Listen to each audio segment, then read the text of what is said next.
Holds me with only a glance. She's over me. She's over me.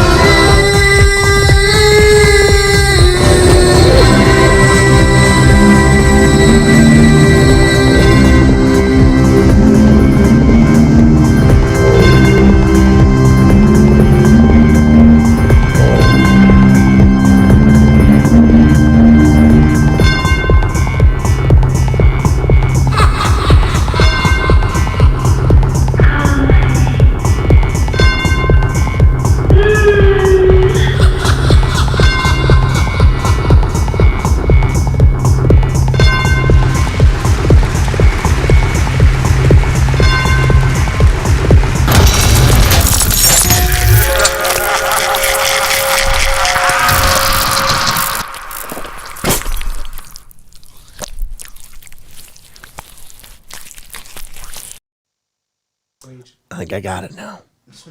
Ladies and gentlemen, boys and girls of all ages, welcome to the Paranormal Portal. I'm your host, Brent Thomas, and I'm absolutely thrilled you're here with me. Of course, it's hump day, and that means you're halfway to the weekend. So well done, everybody. You're doing great. I believe in you. We've got a great full boat lined up for tonight. I don't know if a great full boat is the right descriptor, but it's the one I'm going with because that's what came to my mouth. We've got a great show lined up for you tonight, and lots of fun stuff dealing with the paranormal that we do so love here on the show. Good to see you guys coming in the door. Welcome, everybody, as you're coming in, but I have to tell you that I'm not here alone. I am joined, of course, by my good friend and co-host, the big toad of the Paranormal Portal, Mr. Don Longbeard. Yeah, I was going to say, can you unmute my mic? I did. I was there. I was on it, dude. I was well ahead of schedule. I didn't get my intro quips in, so you had the mic muted. So hey, guess what? Yeah, what? Mike, guess what? Hump day. Hey, did you know that? What was that song by the Police all those years ago? Which one? They had a few. Many miles away. Many miles away. Let me see what it was. Many miles away. Yeah, Synchronicity 2. Was that the name of the song? Okay, I guess it was. Synchronicity was, yeah. Well, Synchronicity was the name of the album it was on, so. Yep. Okay, so anyhow, did you know he was talking about... Many miles away. He was talking... a cottage on the shore. Yeah, he was talking about the Loch Ness Monster. Oh, sure. It makes sense. Yeah. Because it says... it talks about the shadow in the loch in Scotland, and I guess I didn't. Something crawls from the slime at the bottom of a dark Scottish lake. Yep. A dark Scottish loch. Yep. I did not know that, but I guess that makes perfect sense. He does. He says loch later in the song, and every single meeting with the so-called superior is humiliating. Kick in the crotch. Many miles away, something crawls to the surface of a dark Scottish loch. So he says loch and lake. But yeah, but you know what? It makes me wonder if he's talking about, like, Aleister Crowley. Right, Crowley's house. Yeah, yeah, right next to it. It's right there on the, yeah. Absolutely, which our good friend Kev Baker went and checked out at one time and said it was a pretty surreal experience. Yeah. Lots of creepiness there, folks. Anyhow, so I remembered that all of a sudden because I heard the song the other day and I was like, oh my God. I was like, I forgot about that. Anyhow, so there you go. I actually love that's my favorite Police song. That's a great song, yeah. Yep. It's got good energy. It's got this groove to it, yeah. It does. Yep. But, there's lots of more groove. Tonight, you're all in luck because, of course, the Paranormal Portal is now open and we've got a lot to get through tonight. But I hope you guys are ready because it's getting spooky.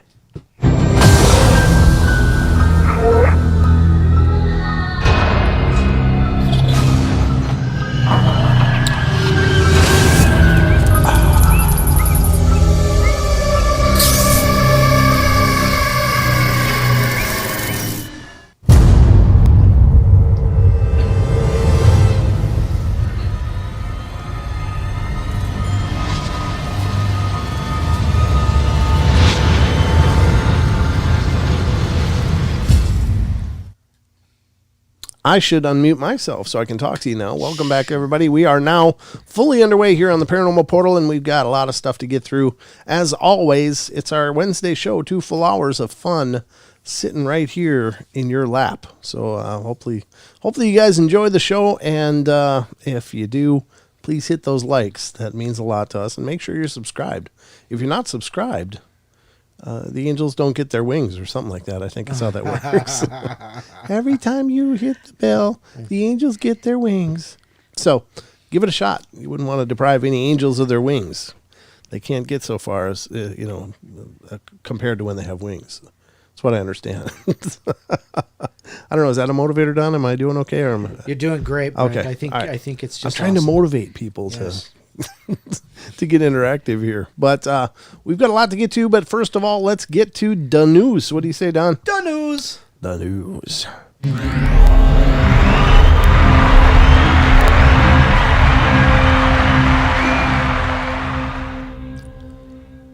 Ladies and gentlemen, welcome to the Paranormal Portal News Desk. We've got a whole bucket full of paranormal news here for you, and hopefully you'll enjoy all of these. And most of these are curated. In fact, all of these tonight were curated at unexplained-mysteries.com. Great site. Check it out. This site has got thousands and thousands of fantastic, just consumable-sized articles. They're perfect size to get through a lot of different stuff in a hurry, and they're just really well written, really well done. Again, unexplained-mysteries.com. And the first one tonight on the board is... Now, fair warning, not all of these are paranormal, but most of them are pretty exceptional, or at least very interesting. So the first one tonight is from unexplained-mysteries.com. Could our universe be an alien science experiment?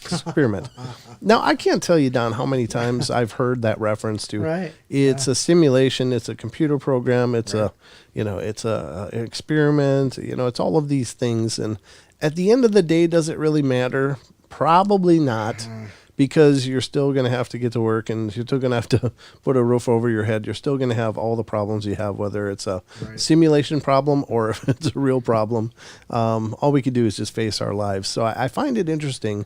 It's an interesting concept, I think, that this could be a simulation, and it makes sense in a lot of ways, and in other ways it's kind of weird, and I don't know what to think about it. What do you think about that, Don? Do you think this is a simulation? It's I don't believe so. I would go for alien science experiment. Yes, saying if we were seeded by a higher intelligence here to, whether it be dig gold for the betterment of, the galaxy or themselves, like the Anunnaki stories, the Gorilla Kings, that kind of thing.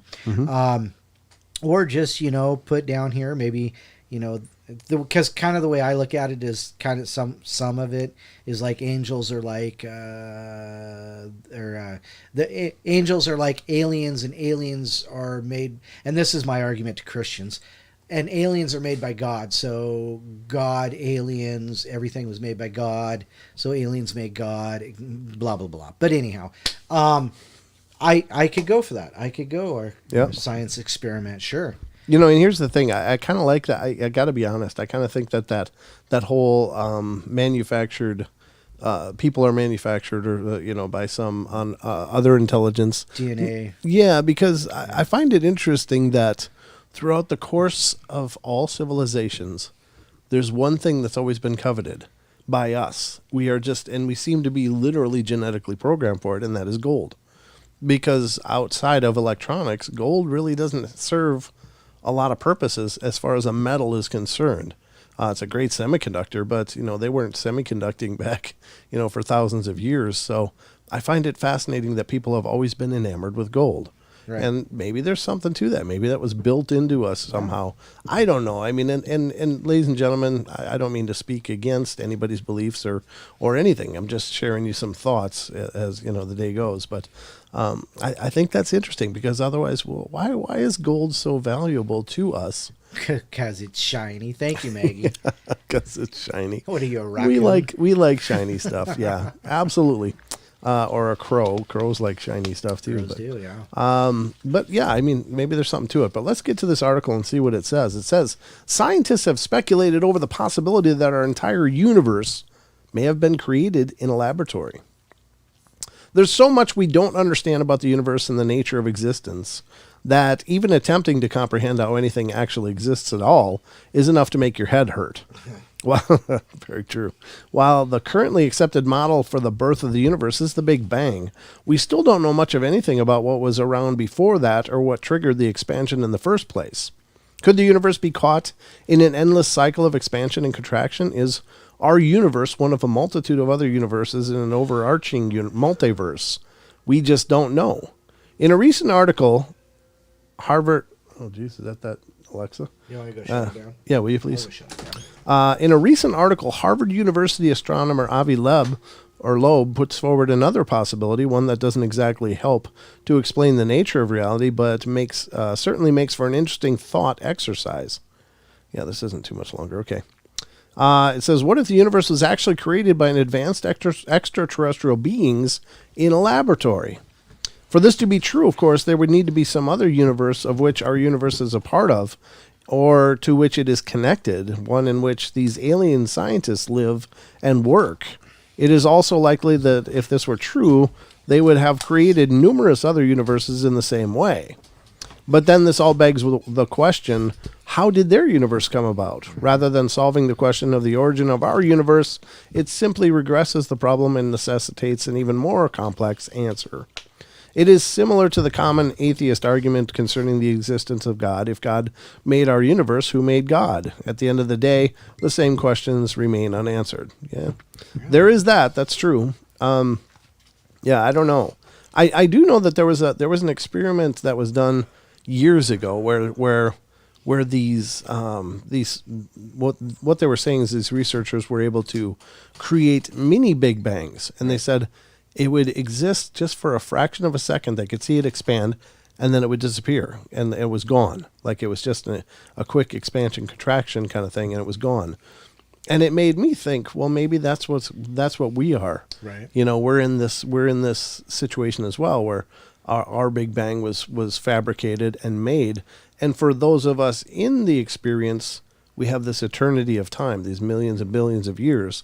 But for the observer in their space-time, maybe it would just seem like a boom, it's there and gone, you know? Right. I don't know. That really does make your head hurt when you start following it too far. Kind of deep there, Brent, though. I know, but it's what I do. I'm a deep guy. I don't know if I really am or not, but I have some thoughts for whatever it's worth. Right. But I think it's interesting. Anyway, and, who's to say? Yeah, really. I mean, because like they said, the atheist argument, well, who made God? But it's a circle. It's just a circular conversation. Mm-hmm. I guess my boss is listening. Hi. Hi, boss. Yeah, she just texted me a minute ago. Raccoons like shiny things. Yes, they do. But it's a circular conversation, and you can look at it in the sense of, is this a simulation, like NPCs and raw organic intelligence and things like that. Mm-hmm. And if you really want to go that way, great, go that way. Because really, in my opinion, there's no right or wrong. There's just the way I believe and the way you believe. Right. And I don't believe necessarily what other people believe. Exactly. So, there you go. Yep. It's all a paradigm, right, John? Or a paradox. It's a paradox of a paradigm. Yeah.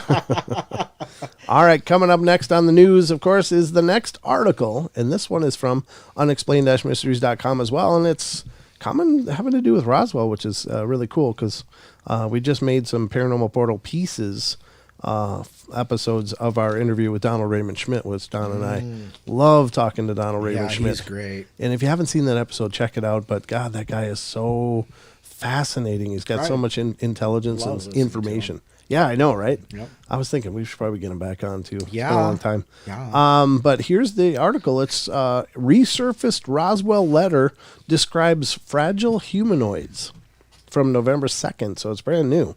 It says a letter from the son of the first-hand Roswell incident witness has been discovered among Stanton Friedman's papers. Oh, no surprise there. Yeah. There are a few events in UFO lore as hotly debated as the Roswell incident, a case that continues to intrigue to this day and about which new evidence and testimonies continue to emerge.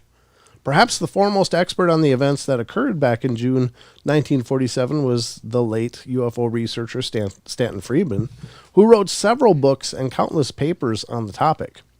Now, a previously unreleased letter which he had received from the son of an alleged military witness to the UFO incident, who identifies himself only as Sean, has been discovered among his research notes. I have a first-hand eyewitness account given to me by my father regarding flying saucers and the so-called aliens that I think you should hear, he wrote. I also have relevant documentary evidence left to me by my father that I would like you to examine. According to the letter, his father was part of the unit that had been sent to the scene of the crash, and he described how the debris was unlike anything he had ever seen before, despite having been familiar with jet engines and having trained as a mechanic.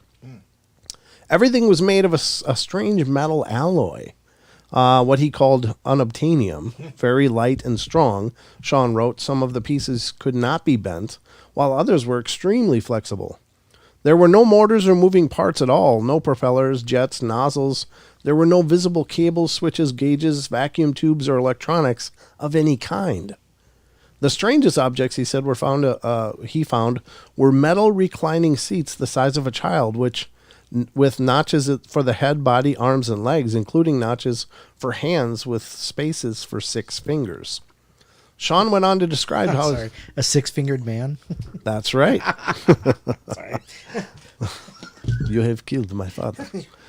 Sean then went on to describe how his father had observed 3 small bodies that were decomposing and smelled bad, being loaded onto the aircraft for transport.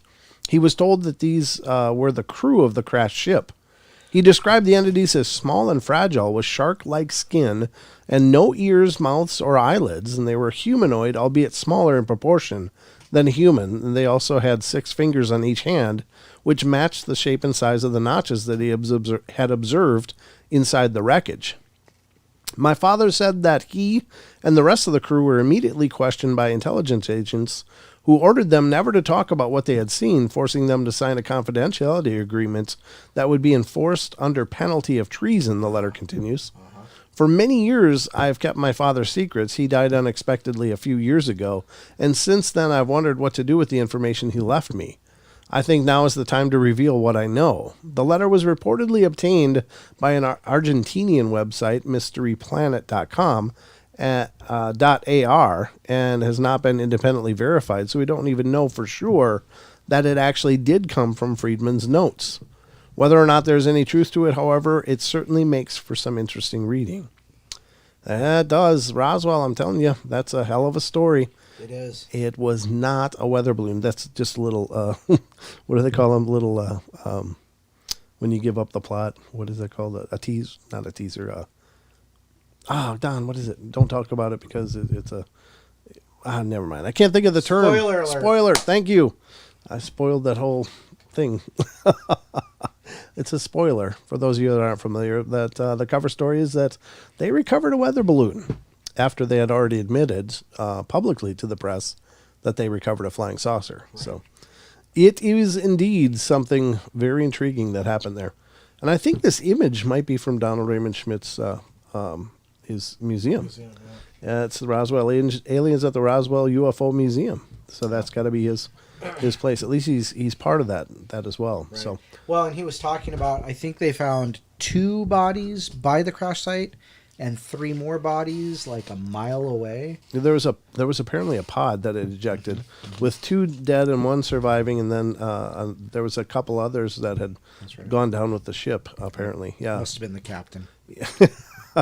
I don't know if they ascribed to that or not, but I don't know. It sounds fun. It does, as far as fun goes. It's anybody's guess, folks, but there you go. Interesting, possibly a new letter emerging regarding the Roswell strangeness. This one's kind of funny. Here's a kind of a Bigfoot story. Kind of a Bigfoot story, I'm going to say kind of. Because... oh, boy. Well, you guys be the judge. All right, this story comes from unexplained-mysteries.com. Car dealership customer claims Bigfoot flattened his tire. There you go, from November 3rd. A tongue-in-cheek viral video shows an employee attempting to get to the bottom of a mystery. Ever had the need to take your car into the garage because Bigfoot had mangled one of the tires? It's a scenario that might sound absurd to the extreme, but for one car dealership employee in Kalispell, Montana back in October 29th, this is exactly what he was told by one of his customers.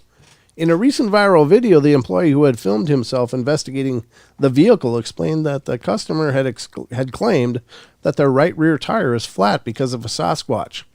I personally don't believe in Sasquatch. This is Montana, he said. Moving around the back of the vehicle, he noted that the customer had managed to put the spare tire on and had placed the damaged tire in the trunk. When he opened the back of the car to investigate the damage, however, he found something that he hadn't expected. It turned out that the tire had indeed been damaged by a Sasquatch. Sort of. The culprit was, in fact, a solid metallic ornamental Bigfoot with sharp points and edges that had become embedded in the tire tread. In all likelihood, the customer must have driven over it. Well, I'll be damned, he said. That's Sasquatch, high-grade metal Sasquatch. And you can check out the clip as well. But I think we're going to skip that, but I thought that was kind of cute. So you get all the entertainment I can manage to accumulate for you every night. So, did you know Sasquatches can damage tires, Don? Well, I imagine they could. Yep. But we just have to keep telling them they're not donuts. Just got to say, hey, get on my tread. Don't tread on me. Oh, boy. Thank you. Okay. I'm here all night, folks. That's the scary That's part. the kind of humor you've come to love on the portal. or not. Next one's from unexplained-mysteries.com. Again, this one's also a video, I think. There's a video at the bottom of it, yeah. I'm not going to play the video because it's from Discovery and I don't want to get a copyright hit. But Barney and Betty Hill alien abduction case 60 years on. This year marks the 60th anniversary of one of the world's most compelling cases of alien abduction. The idea of being taken aboard an alien spacecraft and examined by nameless entities for reasons unknown is an undoubtedly terrifying one, yet there are a surprising number of people who at some points in their lives claim to have undergone such an experience. There is one abduction case in particular, however, that has more than any other served to define the field of abduction research. The story that is still hotly debated even today, 60 years on. Betty and Barney Hill, who live in Portsmouth, New Hampshire, had been driving home from a vacation in Niagara Falls on September 19th, 1961, when the incident happened. At around 10:30 p.m. that evening, Betty spotted a strange light in the sky. As they drove along, it seemed to change size and move erratically, prompting them to stop at the roadside and take a look through binoculars. Barney initially believed it to be an airliner until it suddenly changed direction, leading him to conclude that it was definitely not a plane. Unnerved, the couple got back in their car and resumed their journey. Things would soon take a sinister turn, however, when the object moved disconcertingly close to their car and seemed to be following them as they drove along a stretch of isolated rural road. Eventually, the UFO turned and descended towards them, forcing Barney to hit the brakes to avoid a collision. When he got out of the car with his binoculars, for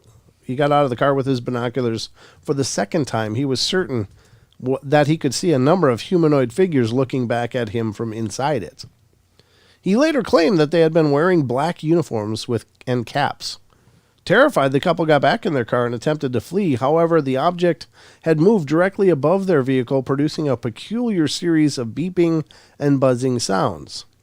They then experienced a period of missing time, after which they became aware that they had traveled some 35 miles along the road without recalling the journey. After finally arriving home, the couple found physical signs that something had happened to them, such as strange marks on the car and damage to their clothes. Later, under hypnosis, the couple recalled having been taken aboard the alien craft and subjected to medical examinations. Their story would ultimately capture the attention of not only the media, but also respected scientists and psychologists. It was a tale as terrifying as it was intriguing. Could the Hills really have been abducted by extraterrestrial beings from another world, or was there an alternate explanation? The truth is, we still don't know for sure. That's true. Well, there you go. 60 years on, we still don't know, but I don't know. I tend to believe them. I think that they really had something happen. What do you think, Ben? Well, after putting, did she draw the map of Zeta Reticuli before or after the hypnosis? The hypnosis. Yeah, I think it was after. Regression? I don't think they remembered much anything before. Well, that's probably true. Yep. And I still want to know what it was on the dress that she had. Yeah, I don't think. Yeah, I don't think it. I've never seen anything that said this is what we found. Right. So there was a strange. What Don's referring to is the damage on her dress. Apparently, there was a strange, I don't know, substance that was also on this damaged area of her dress, and they've apparently tested this substance several times, but no conclusive answers have ever come out about what that was. So, some kind of weird substance that maybe was used to treat her for something. I don't know. Or it's like extraterrestrial KY. Is that what you're saying? Yeah. Astroglide. Thank you. There's some ET Astroglide. Oh no! Thank you. Oh my God, that was so good. Thank you. Do not look that up. Not safe for work. If you're at work, don't look that up. I don't know. So we should get a couple points on that one. It's got to be good for something, right?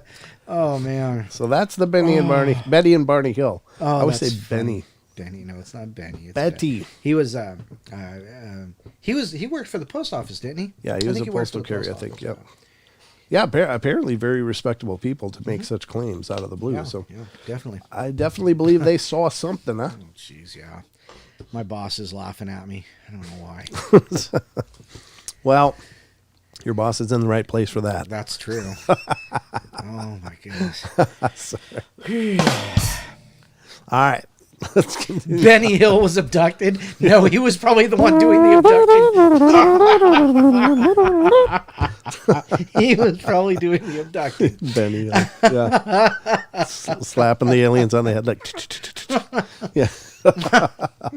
If you're not familiar with Benny Hill, he's an old. Don't look that up either. British comedy, but hilarious. It's really hilarious. It's a bit. What do they call it? Cabaret, little risque. Little racy. Yeah, little racy. What is it? Cabaret. Oh, I don't remember. Yeah. Anyhow, I don't know either, but it's wow. Yeah, formed a big part of my younger years. Staying up late and watching Benny Hill. and Monty Python. Because they sold boobies there too. They did. Okay. Moving on, folks. Nothing to see here.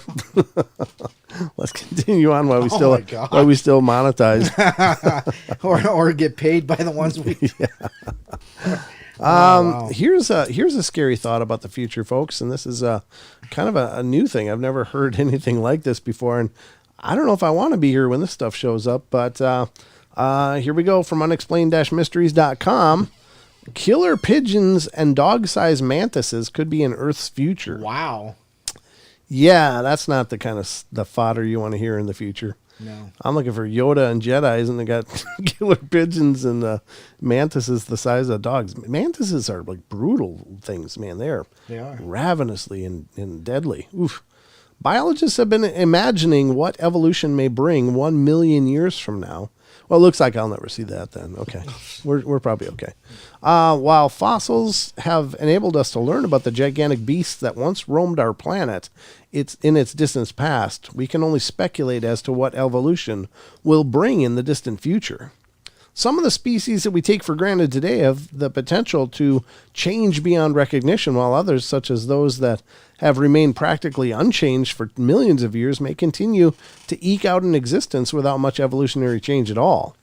In a recent podcast for Vox, evolutionary biologists and paleontologists talked about their own predictions for the way that today's animals might evolve and change over the course of the next 1 million years.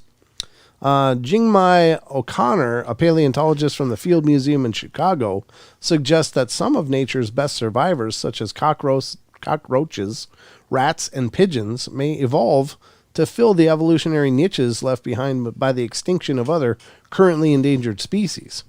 For instance, if tigers go extinct in the next million years, perhaps flightless carnivorous pigeons or rats will grow the size of ostriches and snack on the animals that tigers once ate, he said.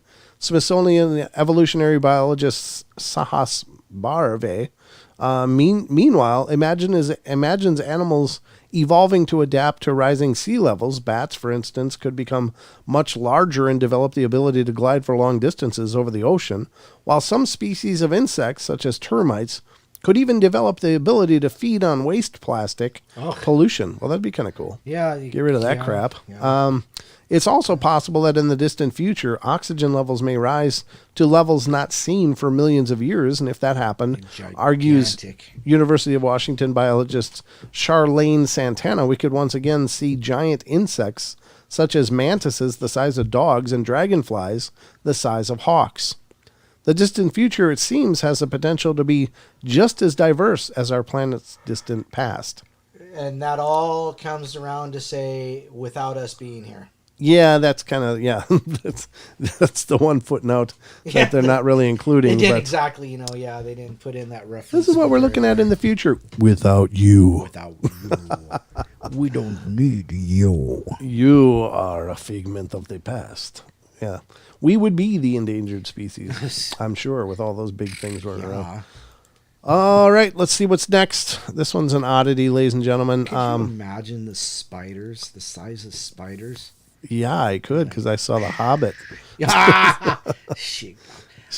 Yeah. My boss says in Men in Black, all aliens are postal service workers. Oh, boy. Well, that explains why the mail's always late. No, I'm just kidding. Except for that one guy underneath with smoking. He's got 4 arms. He's in that sorting He's the machine. only one moving. Yes. Here's news of the weird for sure. And this is from October 23rd of this year. So this is brand new news. Anyway, new news to us anyway. And it's 70-year-old woman gives birth to healthy baby in India. 70 years old. Wow. I don't know how. I don't even know how to say this first word. Septuagenarian? Yep. Septuagenarian? Yep. And you've watched Wall-E, right? Wall-E, yeah. Yeah, so they were on their 700th year in space. Oh, yeah. Septua. Oh, okay. Septuagenarian and her 75-year-old husband have hailed the birth of their first child. Wow. First? How long have they been married? How long was that one cooking? For most women, the idea of having a baby at the age of 70 would seem inconceivable or unpronounceable as well, almost. Yet for Jivuben Rabari and her husband, Villajbai Rabari, decades of struggling finally paid off with the birth of their son, Lalo, by cesarean section last month. The couple had been together for 45 years. However, it wasn't until doctors agreed to attempt in vitro fertilization that Jivuben finally fell pregnant. At 70, though. 70. Why would you have in vitro at 70? Because those doctors were trying to make a mark. Yeah, that's their big hailing achievement. She had been warned about the dangers of having a baby at such an age, but she was absolutely adamant, and she wanted to go through with it. There has been some degree of controversy surrounding her age because her birth certificate could not be found. Well, in a lot of those countries, though, people don't even have birth certificates. Even in the United States, as recently as, say, the 1960s and 70s, people didn't have them. Yeah, hospitals burned down, or they, they lost their, Right, no proof. However, there's little doubt that she is in her late 60s at the very least. Yeah. It says the case has also generated a fair amount of criticism, with some arguing that doctors were irresponsible to help her conceive a child, and that her parents may soon be too old to look after a newborn infant by themselves, raising questions about the child's future. That is the only thing I worry about. Yeah, last year, another woman, again from India, reportedly gave birth at the age of 73. The official record holder is Maria del Carmen Bausada from Spain, who gave birth at the age of 66. You can hardly blame her for wanting to know that joy and that amazing feeling. Right. And for both of them, for that matter, to be parents it's as a parent, I mean, it's truly one of the most amazing parts of my life, bar none, being the proud father of 3 amazing boys. But at the same time, Yeah. if I was 70, even if I'd never had a child and I was 70, I would be like, this is hardly fair to this child, is what you feel like. Right. Yeah. That's where I'm at with it. It's like, this is a child that's going to grow up a large portion of their life without parents. Yeah. Even if they make it to this child's 18th birthday, then they've got a solid, young life and a good start. I'm going to assume, and fond memories of 18 years. But that's a hell of a thing to experience at such a young age, though. Yeah. Is the passing of your parents. Because if she's 70, she's going to be 88. Right. By the time, if they were in America, by the time she was done with school. Right. So. Either maybe they're well to do and can afford the best, but I mean, India generally has a lot of poverty as well. So that's true. But they also have people who live a long time. Oh, do they? Okay. Yeah. Well, that's cool then. They have some long-lived people. Okay. Well, there you go. I don't know. Let's leave it at that, though. That's cool. Congratulations to them, I guess. That's an amazing thing, and I'm glad that they can experience that. But wow, what an incredible thing.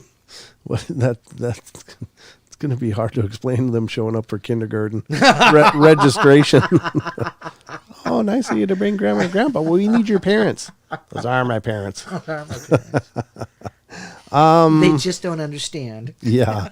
I don't know what this one is. I saw the headline and just kind of pulled it, but I don't know if this is an actual claim or not, but let's check it out. This is the last article I'd pulled up for the segment tonight for the news. Let's see what we find out here. And this, again, is from unexplained-mysteries.com. And it says, mystery troll captured on camera. This is from April 24th, but I'd never heard of it before now. So this story was submitted to the site by Fred Anderson from Marsta, Sweden. On Sunday, the 28th of February, my husband and I were out walking for a couple of hours in the beautiful sunshine, and it felt like the first real spring day of 2021 here in Marsta, Sweden, a suburb just north of Stockholm. The area we live in is full of ancient structures, grave mounds in the Iron and Bronze Age, old Viking forts, rune stones, and many other things. This day we decided to walk to what's left of ancient fort up on a hill deep in the forest behind Strangeness Castle. My husband is a photographer, and there's always time for a portrait, which I'm quite spoiled with. After 14 years together, after checking out an abandoned old house near the road, he asked me to pose in the middle of the road for a shot, which I did. Later, after uploading it on Twitter, a follower asked what was standing by the side of the road not far from me, and to my surprise, I found, in my opinion, a troll-like creature merged with nature, almost transparent. It looked like it's studying my husband, looking directly into the camera, slightly turned to my direction. Yeah, I'm aware of pareidolia, and that might be. It's very similar to the trolls of artist John Bauer. Actually, it's almost like a hunching Bigfoot. Maybe my eyes just want to see what they want to see, but even if it's just a splendid case of pareidolia, it's quite creepy and organic. No matter what it is, I find it to be quite magical. There's something with nature spirits to me, at least I want to believe. On our way home, we also saw a strange phenomenon in the sky, a bright shiny spot of cloud or something else with traces of a spiral-shaped movement around it. A fun and cool walk, not just for the Strangeness troll, as I now call it, and the UFO, but also because the spring is finally coming, and it's something us Swedes like. It's a lot of sun and warmth. Photos are in my medium text and can be seen here. I guess we could look. I don't know. I assume they want it to be seen. Yeah. Oh, look at that. Yeah, it kind of does, huh? It does, doesn't it? Yeah, that's pretty wild. If that's, yeah, almost transparent. It certainly looks like a face on a tree, but... It really does. Wow. That's really cool. Huh. Is there more? No, it's only the one, yeah. Yeah, it's only the one, I think. Oh. There's a better image of it, maybe. Yeah, I can't zoom that anymore, but yeah, I don't know. That's kind of a outline of what it might have looked like. They said hunching, but it looks like it's pretty much standing straight up, right? Well, if you look at the little drawing they did it's kind of like hunching over. Yeah, like leaning forward a little bit. Leaning forward, yeah, there you go. Yeah, that's really cool. I think it could be. We've certainly heard many claims. I don't know that this is Stranger Things, yeah. I think that this may not be part of it, though. I think they kind of included it, but I think that's just another one of these root stems, from the trunk. But the rest of this is really peculiarly matched, and might be. Again, it might just be pareidolia, too. It's probably pareidolia, but it's still really a cool picture. We hear stories of these phasing Bigfoot all the time. The Bigfoot just disappeared or went predator-like. And, we also hear about how things may exist outside of our ability to see it with our naked eye, with the color range our eye can perceive. But what if it could be viewed by the camera and recorded in a color palette that we could see? Right. So, I don't know. It's interesting all the same. Very cool. Very good good possibility anyway, folks. But I'm here to tell you, this has been a production of the Paranormal Portal News. Hope you enjoyed it. Let's get back to the show. Vroom, vroom, vroom, vroom.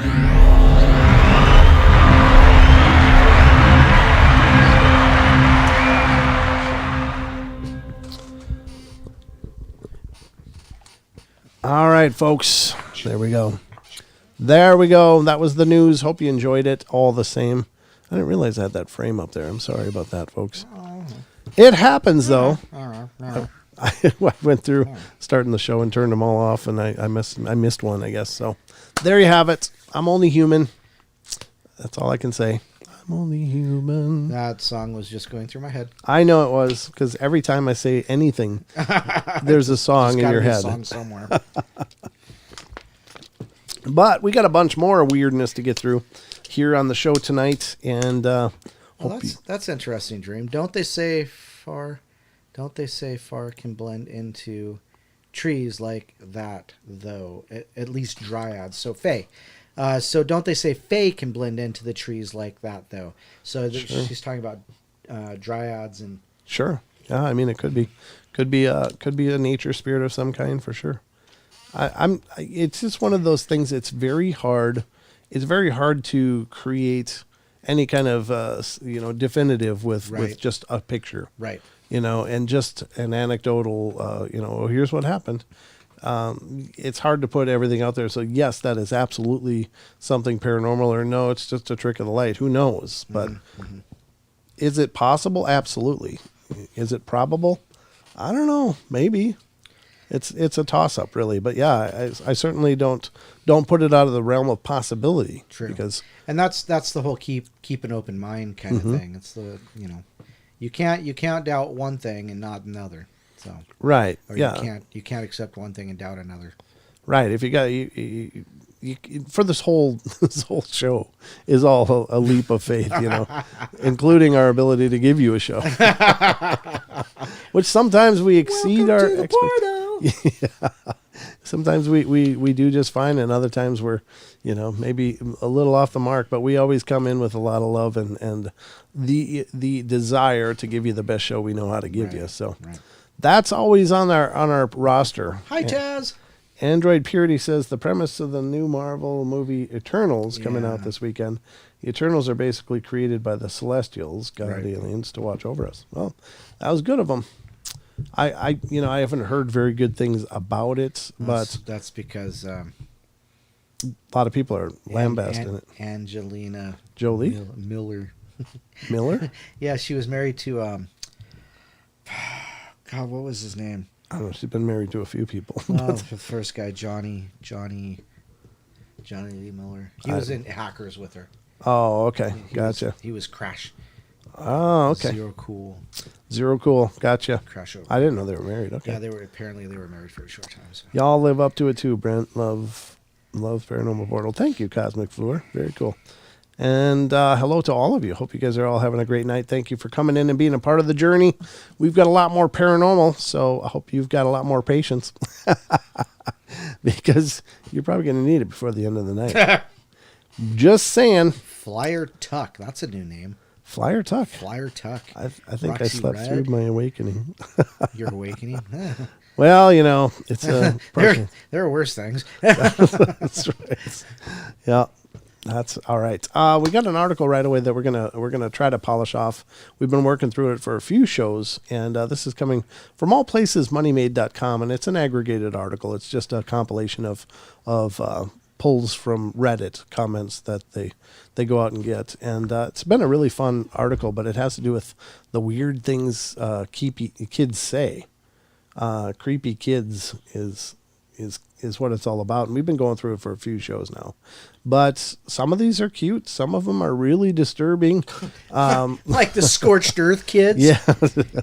I'd like to see the world burn from from space. Yeah. I wish I can go up to space and watch the whole world burn. And then another kid was like, "Oh, this is a nice place. It'll be great as a wasteland." That sounds like after a Cure everybody song. dies. Yeah, the Cure. Fascination Street, man. Here's one that's number 51 on our list as we're going through it. This is called Medical Drama.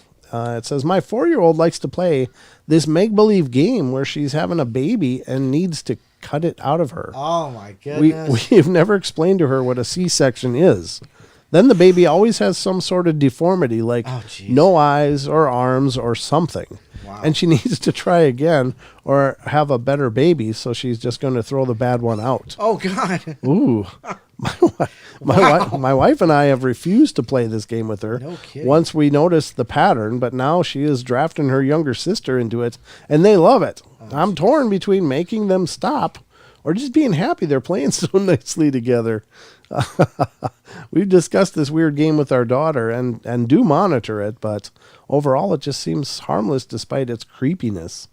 Yeah, I don't think kids probably have the same, in most cases, probably don't have that whole like morbid twist to things. I think there's some broken kids out there, don't get me wrong, that just have this real creepy factor, but maybe this is just a kid just, I don't know, trying to explore the whole life thing. I don't know. But it was from Pork Chop Squats.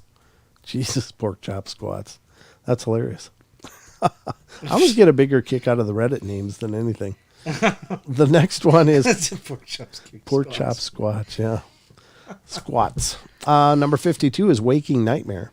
My son was 2, and he was in a pattern of waking us up at 5 o'clock a.m. every morning. One morning, I took him downstairs and plopped him in front of the TV so I could try to go back to sleep for about 30 minutes on the couch right by him. I woke up a few minutes later, and he was standing in the foyer pointing into the kitchen, laughing, and he then said, "Mommy's floating in the kitchen." I didn't think much of it and went back to sleep for a bit. About 30 minutes later, his mom came downstairs, having just woken up, and saying she had one of those weird dreams where she flew out of her body, went downstairs, and found herself in the kitchen. Freaky. So the kid could actually see her projecting. That's funny. That was by Geek Among Us. That's weird. I don't know. That's very, very cool, though. I guess if kids can see spirits, maybe they could see astral projections just as well, right? I would not put it. I would not say no. Yeah. I would say it. Could very well be. They don't have the filters. They just Right. don't. They haven't been desensitized by life like us adults. Yeah. We've had the joy pounded out of us for many years. I wasn't going to go there, but that's pretty much what I'm at. Number 53, future New York Times bestseller. When my oldest daughter was in the kindergarten, she wrote and illustrated her first book titled, "I Hope You Die in a Fire." Oh my God. Such a lovely child. Oh, those cute kids. Those darn kids. That was by Twinkie Fluff. From the mouths of babes. Yeah. What is it with fire and children? I don't know. Fire. Settle on, Beavis. Fire. All right. There you go, Beavis and Butthead, for your entertainment. Free of charge. Oh, man. Number 54, scary. While changing my daughter in the front of the open closet door, she kept looking around me and laughing. I asked her what was so funny, and she said, "The man." To which I replied, "What man?" She then pointed at the closet and said, "The man with the snake neck." Oh, my. Ooh.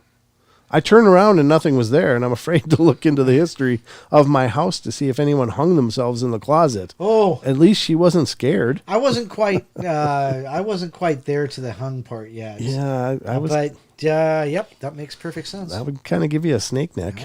Yes. I think. I don't know. Squiggly line. Yeah. That was by Shahajada 12. Okay. Whatever. Number 55, Ghost Stevens. I was once babysitting my niece who was around 3 at the time, and she needed a bath before bed. I noticed she was splashing around, and she kept looking just over my shoulder into the corner of the bathroom and giggling. Uh-oh. That's never a good sign. That's so many of these. That's a really bad sign. You know, showers and baths are supposed to be private unless you invite somebody in. Yeah. Well, apparently some people are inviting themselves. I looked over my shoulder, and of course, nothing was there.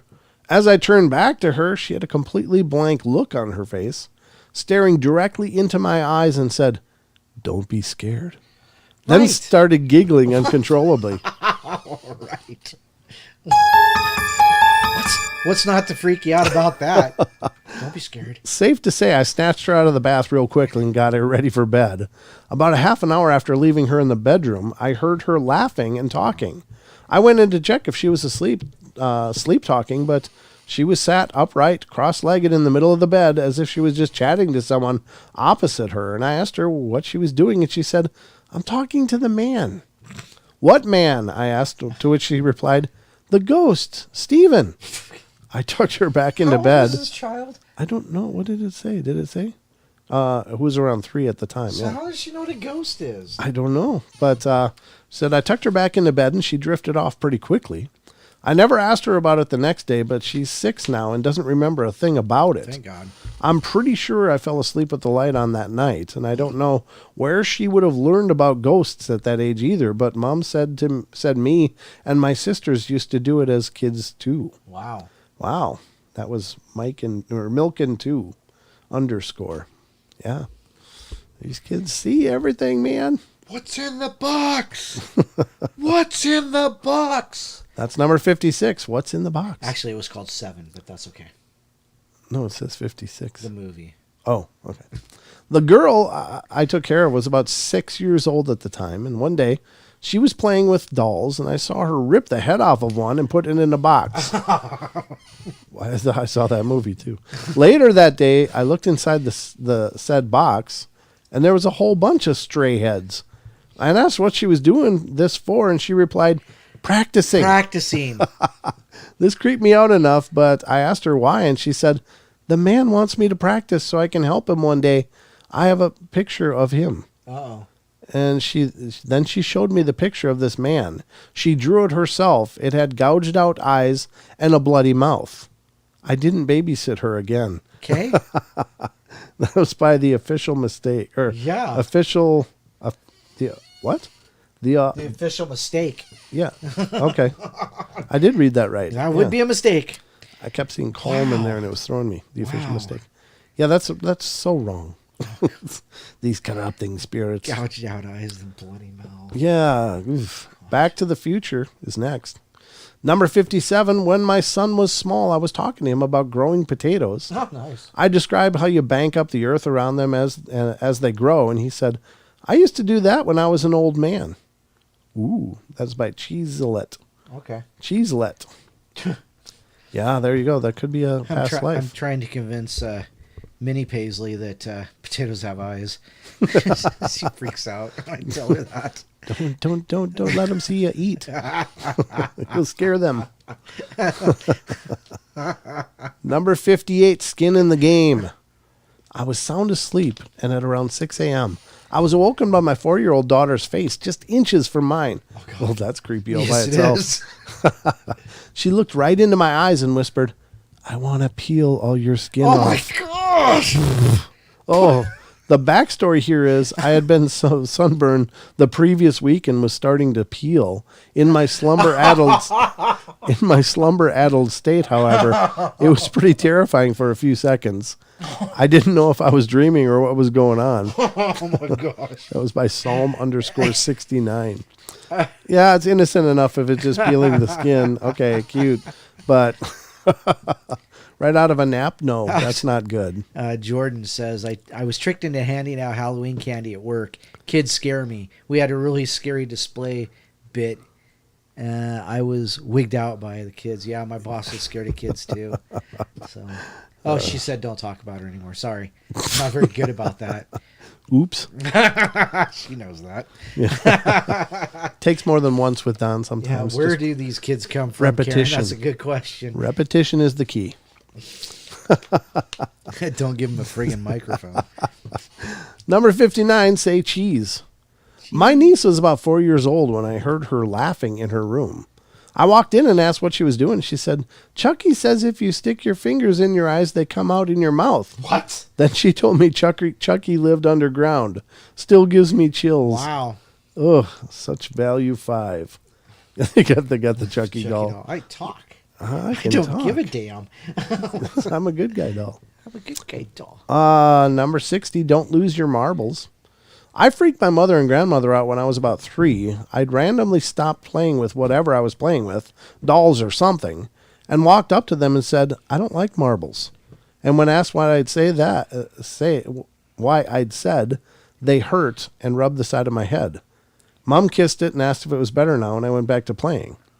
It stumped them because when my mother was 10 and her brother was 8, they'd gotten into a fight over a bag of marbles, and she'd smacked him around with the bag, and he had a big bruise. She smacked him around. She's getting ready for the lethal use of a purse. Yeah. My uncle, her brother, passed away when I was a few months old, and we had no marbles in the house, at least none that my sister and I were allowed to play with. It was very, very creepy. That must have been the brother saying hello, right? Peter, I found my marbles, Peter! Yeah. That was by Staple Taper. Staple Taper? Yep. Number 61, Grandpa's Haunted House. My mom tells me when I was a really small child, we would visit my grandfather's house and spend the night often. She says that once in the middle of the night, she woke up and I wasn't in the bed, young enough to co-bed. And when she got up, I was standing in the living room with my hand in the air like I was holding someone's hand. Oh. And I said something along the lines of, I can't go with you because my mom didn't say I could. We didn't spend the night at my grandfather's house again for another decade. Wow. Oh, yeah, your kids should definitely not be going with strangers. Even strange ghosts. Nope. Nick Danger, DNGR, wrote that one. Number 62, spooky role reversal. Oh. I'm the child in this story, but let me tell you about when I was 4. I'm the child in the story, but let me tell you about when I was 4. Okay. I had to read it again because it didn't make much sense. It still doesn't, but anyway. I'm named after my maternal grandmother who died about 2 years before I was born. And it's worth mentioning that I was the first grandchild born after her death. I was always very curious about her as a young child. One day my mom laid down for a nap, and when she woke up, I was standing at her bedside looking down on her. Apparently I said, do you remember when I was the mommy and you were the baby? We've read that one before. Yeah, it doesn't surprise me. There's re-aggregates, but yeah. Cue Twilight Zone music. Well, we got this. Close enough. That's close enough. That was by _Mads. Number 63, Afraid of the Dark. My 3-year-old son says, when you turn off the lights, that's when the black circles come. Oh my. They come down like this, holds his hand in the air above his head, and they stay for a second, and then zoop, they go inside, slapping the hands to his chest. Oh. Then barely holding back tears. I hate it. Oh, goodness. Oh. Wow. That was by Hand Shape. Yeah, time to sage, I'm thinking. Start with sage. If that doesn't work, just burn the house down. Yeah. It starts with sage and then escalates from there.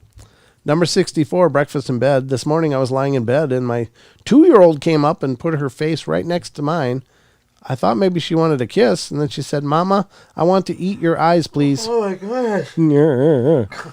That was by Inanna's Pocket. in Nana's pocket. Okay. Number 65, he's definitely got somewhere to be. I was tucking in my 2-year-old. He said, "Goodbye, Dad." I said, "No, we say goodnight." And he said, "I know, but this time it's goodbye." Had to check on him a few times to make sure he was still there. That was by unfortunate birthmark. This time it's goodbye. Yeah. Number 66, just making conversation. My oldest kept talking in his bed, even hours past bedtime. And when we asked him who he was talking to, he said he was talking to the floating white lady. I don't remember the description he gave us, but what I do remember is this kid is kid number 3 doing the exact same routine 8 years later. Ooh, so the floating white lady's still hanging around. At least she seems to be good with the kids, right? Yeah. I mean, Number 67, Cherry. Who wrote that one? Did I say? Mr. Zig. Okay. Number 67, Cherry on Top, but it's like chair like you sit in. Cherry on Top. I heard my 1-year-old's high chair move even though nobody was near it, and I asked my 3-year-old, "What was that?" And he said, while pointing at the chair, "What is she doing here?" Yeah, that's creepy. Mitochondria. Okay. Number 68, not really a laughing matter. My cousin's kid, when he was around 4 or 5, came into the bathroom as I was straightening my hair. He closed the door, looked at me and said, I don't want to kill you. Thanks for letting me know. Yeah, well, good. Glad we both agree. Good. Creepy. He's now 13, and whenever I tell him the story, he laughs his ass off. Or his tail off, sorry. Too late. Sorry. Very interesting. Number 69, Hungry Little Monster. My 4-year-old son said, "Daddy, I want to drill into your tummy, crawl inside, and eat your dinner." The food was okay, but I don't think it was worth that much effort. That was by Yogsug Hoff. I don't know what the hell that is. Oh, yuck. Number 70, A Fork in the Road. One day I was babysitting this quiet little girl, and she was just minding her own business and eating a bag of chips. When her brother reached over to try and steal a chip from her, without hesitation, she turned around and stabbed a fork straight into his hand. Hey. No hesitation, no remorse. I did not babysit for that family again. Yeah, no kidding. No, that's not a good thing for children to be doing to each other. Number 71, a more horrific Toy Story. As a principal, I once confiscated 3 crudely made voodoo dolls that I instantly recognized as 3 jerk students. They'd been picking on this girl in the 2nd grade, and I guess she decided to fight back in her own incredibly creepy way. Yeesh. Where's she picking up that knowledge? Any idea? No. Okay. Welcome back. Number 72, Blue Man Group. I'm just the uncle, and my sister-in-law would be the one to ask for all the details, but my niece apparently has an invisible friend with a blue face and red hair. Oh, my. My sister-in-law thought it was just an imaginary friend until she talked with other parents and figured out that all the kids living in their neck of the woods have apparently seen the same man. Blue face, red hair, but none of their classmates who live further away did. A niece apparently gets frustrated sometimes when she points at an empty spot and says, "He's right there. You don't see him?" Ooh. Yeah. So apparently there's a blue guy with red hair hanging around, Don. Yeah. That's creepy. I met the Blue Man Group. Yeah. They don't have hair. Yeah, they're probably not affiliated. Yeah, I hope not. No. Number 73, Strange Visit. My cousin Dave and I were out on an all-day fishing trip, and he told me that if I wanted to spend the night at his place, I was more than welcome to. I hadn't seen him in a while, and I still wanted to spend time with him, so I said sure. He lived in a ranch-style house with his wife of 2 years and their 7-year-old son. When we got back to his place, we had dinner, watched TV, did normal things, and eventually his wife and son went to bed, which left us alone in the living room. And that's when I asked him, "You like this place so far?" He said, "Yeah," but was making a face that I could tell he wanted to say more.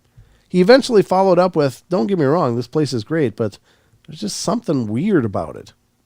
An hour goes by, and it's getting late, and Dave can hear his son talking on the monitor, so he decides to check on him.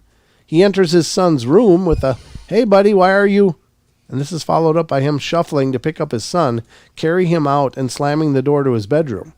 Then he woke up his wife and sent us all out of the house. As soon as we're out, he asked me to call the police. I obliged, and while we're waiting, I asked, "What happened, man?"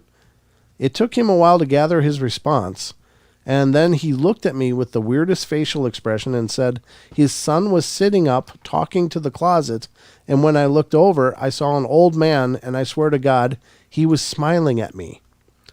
He was tearing up as he was telling me this. The police arrived. They checked the house. No sign of entry at all. Everything except the front door was locked. After they left, Dave made everyone sleep in the living room. 4 months after that, they moved to a new house. I asked him once if he moved because of the man he saw, and he just shrugged it off. I think he saw him again. I mean, either way, something happened that night. Glock Holiday. Well, it didn't say the old guy was creepy. It's just talking to the kid, I guess. But as a parent, you want to supervise those discussions. Right. You don't know. Definitely. You don't know what they're talking about. But, that's weird. Hey, Bobby asked a question. Says,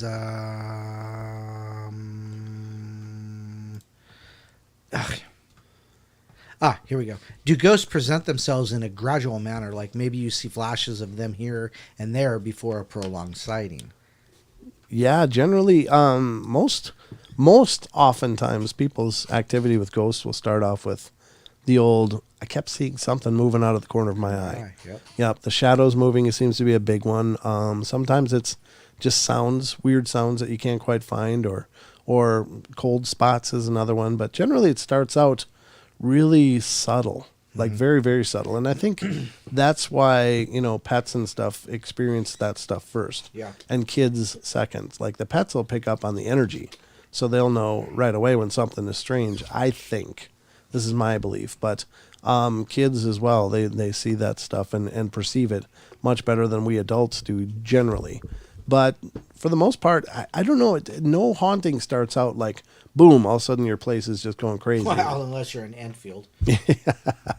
Even then, it all starts out kind of small. And I think I don't know. I've wondered about that because it all starts out so suddenly. So I don't know if it's that they have to almost get a permission of sorts through a period of actions. They get an implied permission from the people that live there, and that's why if you claim your territory and say no, this is not okay, that they have to stop. But I think that as you end up acknowledging their presence, right, the more they can the more they can manifest, the more they can do.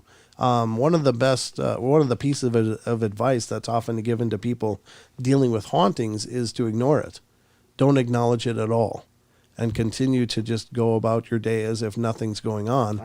And that has apparently yielded good results for some people because the activity becomes, lesser and lesser until it's gone. But and it may be because of the nature of the hauntings. Like some hauntings, I think the spirits desire to be recognized. But I think if, generally speaking, it starts out very subtly and grows in magnitude over a period of time. It's a weird thing. Again, nobody knows for sure. I don't know for sure, but my feeling is that there must be some way that they have to impress themselves upon the energy of a place, and maybe that's through subtle things at first, and then they can express their energy more and more, whether that's by an implied permission you're giving them or just by their presence lingering. They can do more and more in a space over time. Right. I don't know which it is for sure, but every space, no matter where you are, has an energy to it. And so in order to interact with that energy, you may have to, establish your presence or energetic presence. I don't know. It's very weird. I wonder about that a lot, though. Great question. But I think it's interesting. Very interesting stuff. Do you have any thoughts on that, Don? No, I absolutely agree. I think, it's the little things, and then, because you talk about ports and deports, little things here and there, and then all of a sudden, you're seeing little things, and, your animals are attuned to it. And I think it's just a lot of the time it starts out subtly, but depending on how much vibration breath you give to it, gives them, as you said, maybe an eventual kind of carte blanche to manifest. But it's always said on the show, claim your space, say this is okay if or you're not welcome here. Yep. So absolutely. And that's a great barometer too, by the way. If you're having spiritual activity and you say, knock it off, this isn't okay, you need to stop this. Right. 99% of the time it'll stop, or it'll, diminish greatly. But if it doesn't, then you'll know you're dealing with something that's a bit more problematic. It's not just your run-of-the-mill spirit. It's something that doesn't really care what you think. Right. And you may want to dial up your efforts to get it the hell out quick. So just my opinions, but yeah, it's generally speaking, if you claim your space, they will respect that. I don't know if it's because they have to on some level, or if it's because they're like most people. They don't want problems. They just maybe want to be acknowledged. And that is an acknowledgement. So let's continue here. New life, new family, number 74. My 7-year-old told me that his old family died in a fire with him. And now he has a new family, which is ours. He told me the names of his siblings, what his parents looked like, and what the house looked like, and when he died. He gave me so much detail, I wrote it all down as he talked, and after he went to bed, I looked it up. Everything he said matches this one old news story. Everything he said fit. The news story, it says the news story I had never even heard before, and it happened about 1.5 years before he was ever conceived. That was by fear of impending doom. Huh. Yeah, that's kind of cool. It's still, of course, a tragedy that the life was lost at all, but it's kind of cool that it may be the same person coming back. I don't know. I don't know how to feel about that, I guess, because, imagine there's survivors. They're still mourning this life, and yet the life has already started anew somewhere else in that short time. Yeah. It's I don't know, it's kind of a conundrum, I guess. Maybe just for me. So Rachel has a question. What? She says, does that apply to the homeowners? I've heard stories about cleaning staff being immediately confronted by angry spirits. I've heard stories about cleaning staff being immediately. So, like if they're in a mansion or something, and the owners have staff, butlers and maids, and then they've been confronted by angry spirits. I think anybody. I mean, you have a sovereign right to state what is okay in your presence and what isn't. I don't think that you maybe can tell it has to leave or not because you don't own it, but you can certainly, I think, express what you're willing to put up with and what you're not. Like, don't ever let me know you're here again. If you're here, that's fine. But to make those statements, and most often, it should be respected. But I don't know. That's a great question. I can only guess, but I still think, you as a entity, as a sovereign entity, have set the terms. Yeah, you can set the terms for your experience. And if it acknowledges that, or at least it does what you asked, then you're in good shape. If it doesn't, refer to earlier statement about getting help, or at least warding yourself or protecting yourself against negatives. But yeah, it can get really creepy quick. But number 75, the party is just getting started. My little nephew went through this phase of being absolutely terrified of going to sleep in his room. I babysat a couple of times during this phase, and we basically had to sit beside his bed and help him fall asleep. And he'd usually wake up shortly after you left the room and start crying. His reason? The big, dark, scary man standing in the corner with red eyes doesn't want me to sleep. Uh-huh. Hey. Yeah, well, just a big, creepy, red-eyed man will stop me from sleeping. That was by Lady Reventulent. I don't know what the hell to say that. Number 76, Skin and Bones. Oops, excuse me. Skin and Bones. Once when my toddler was hugging me, he quietly said, "I promise I won't eat your bones." Much obliged. No, you don't want kids eating your bones, folks. That's good. Good advice for every parent. Cracking your bones and sucking them out. That was by Mama Hoodoo. Yeah. Hoodoo? Mama do. Mama Hoodoo. Mama Hoodoo do. All right, number 77, then I think we're going to go on to some other stuff here. Number 77, old dolls. This is a story of how I found out that my daughter had outgrown her doll collection. After work, I got home to see all the dolls pinned up on the dartboard. My little girl and her brother were using them for dart practice. They refused to stop and would regularly put them back up and then invite their friends and cousins over to join in. They'd give each other bonus points if they got the doll through the eye. Oh my God. They grew out of it eventually, but the doll dungeon was a thing for almost a year. Wow. Yeah, that's really creepy. Oh my goodness, no. Brain damage co-op is what that one was. All right. Yeah, brain damage co-op. There's some brain damage going on there for sure. Yeesh. Yeah.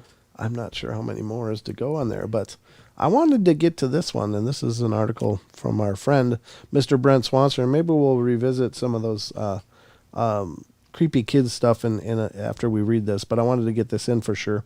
This is an article I've had pulled up for a while from Mr. Brent Swanson, who writes for MysteriousUniverse.org. Great site. Check it out.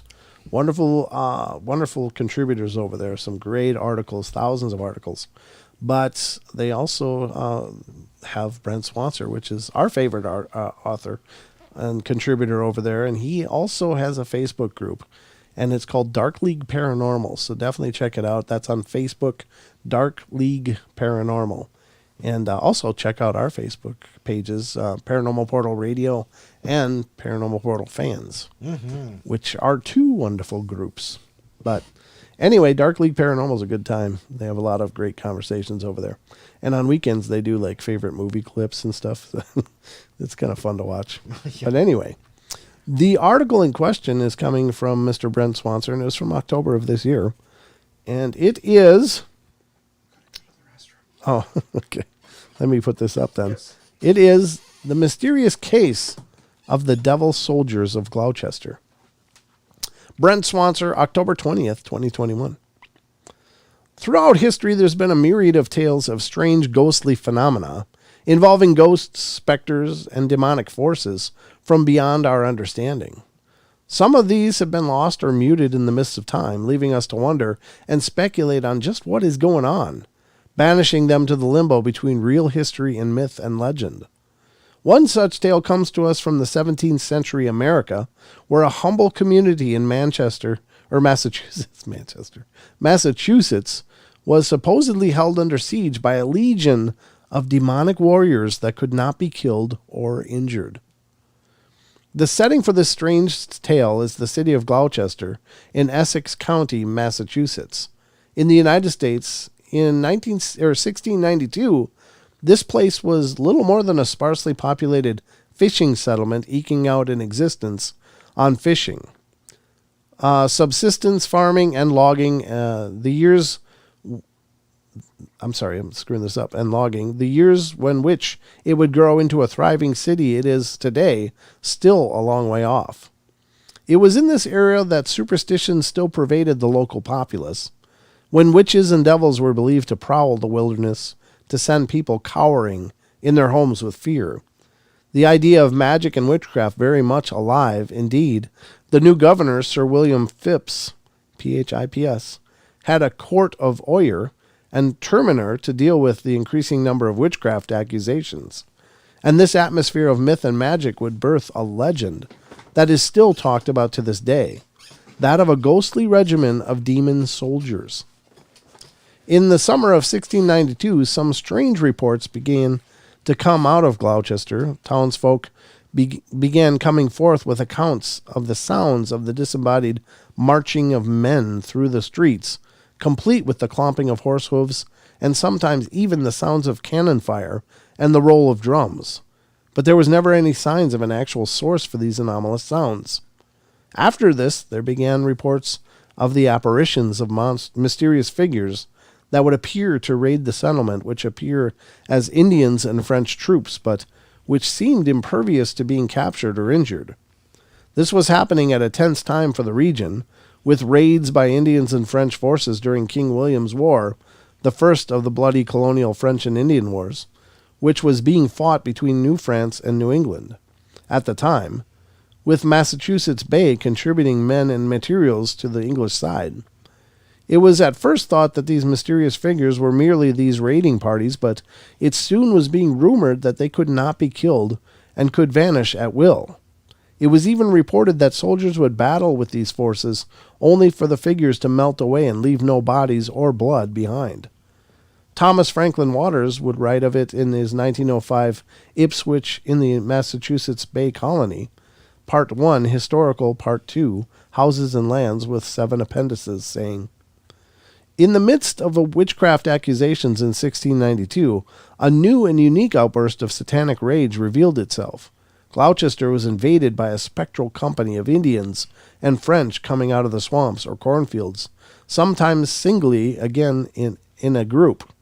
They approached the garrison. Usually the guns of the soldiers missed fire, but when the guns were discharged, the bullets had no effect. Their speech was in an unknown tongue. They carried guns and real bullets. Shots from them were dug out of the trees. The alarm became so great that Major Samuel Appleton of Ipswich sent about 60 men on the 18th of July for the town's assistance under these inexplicable alarms, which they had suffered night and day for about a fortnight together. There were soon rumors going about that these were not real men at all, but rather devils or demons, taking the form of men to work towards some nefarious means to sow chaos in the colonies. Others believed it to be some sort of omen of impending doom, and a Reverend John Emerson would write in 1702, "I hope this substance of what is written will be enough to satisfy all rational persons, that Gloucester was not alarmed last summer for above a fortnight together by real French and Indians, but that the devil and his agents were the cause of all the molestation which at this time befell the town. In the name of whose inhabitants I would take upon me to entreat your earnest prayers to the Father of mercies, that these apparitions may not prove the sad omens of some future and more horrible molestations to them. I know the most considerate gentlemen in the neighborhood unto this day believe this whole matter to have been a prodigious piece of the strange descents from the invisible world then made upon other parts of the country."